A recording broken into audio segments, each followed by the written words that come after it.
In the quiet of the night, I reached out to my wife, seeking to share a moment of closeness after an exhausting day. Instead of reciprocating my affection, she turned to me with a frosty demeanor and declared, "No closeness. Take care of yourself." Her sharp words pierced me more deeply than I anticipated. I held my tongue, absorbing the sting, but within me, something fundamental shifted. The following morning, I rose early, went through my daily preparations, and got ready for work.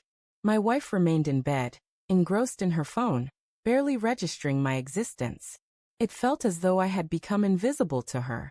That image lingered in my mind throughout the day, stirring a tempest of emotions. I reflected on all I had given up for our marriage: long hours at the office, abandoned hobbies, always placing her needs above my own. In return, I faced coldness, criticism, and now outright dismissal.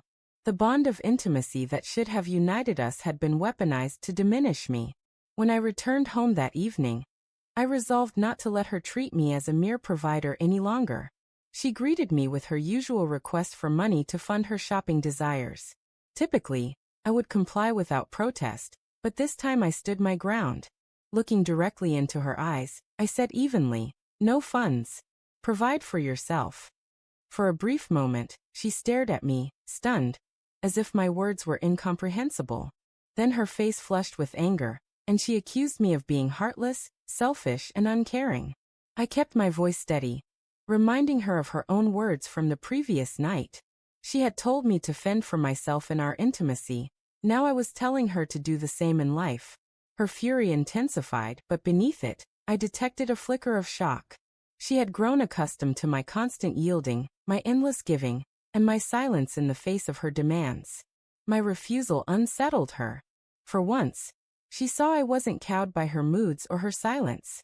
The evening unfolded in a heavy, oppressive quiet.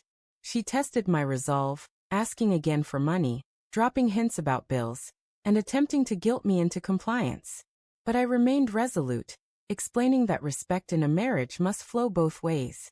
If she could withhold affection and care, why should I exhaust myself only to be treated like a tool? Over the next few days, the atmosphere in our home grew thick with tension. She cooked less, spoke to me sparingly, and shot me cold glares. Yet, strangely, I felt a sense of calm. I had set a boundary and was determined to uphold it. For the first time, she had to confront the consequences of her actions. Eventually, the strain broke her. One evening, she approached me, her eyes brimming with tears, and admitted she had taken me for granted. She confessed that her cruel words had been thoughtless, unaware of the pain they inflicted. I listened, my heart caught between lingering love and justified anger. I told her plainly that marriage isn't about exploiting one another for convenience.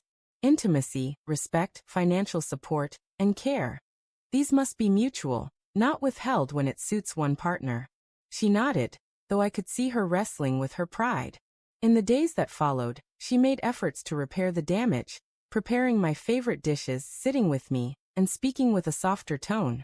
Yet, a nagging doubt lingered in my mind. Was this change genuine, or merely a tactic to preserve the comfort of my support? Even now, I remain vigilant. A marriage can only endure if both partners value each other equally. That night, when she dismissed me with "Take care of yourself," she fractured something between us. My response the next day wasn't about vengeance. It was a reflection of the reality she had crafted. Whether we mend or unravel depends on her truly grasping that love and respect cannot be one-sided. I refused to return to being a silent provider. If she wants me as her partner, she must treat me as one, not as a resource to be tapped.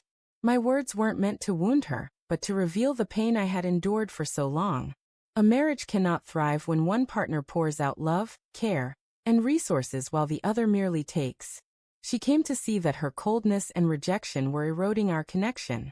After days of silence and introspection, we sat down and spoke candidly. She acknowledged her mistakes, and I admitted that my own silence had allowed the issue to fester. Together, we committed to rebuilding our marriage on a foundation of mutual respect, care, and balance. It wasn't about punishment. It was about recognizing that without shared effort, even love can wither.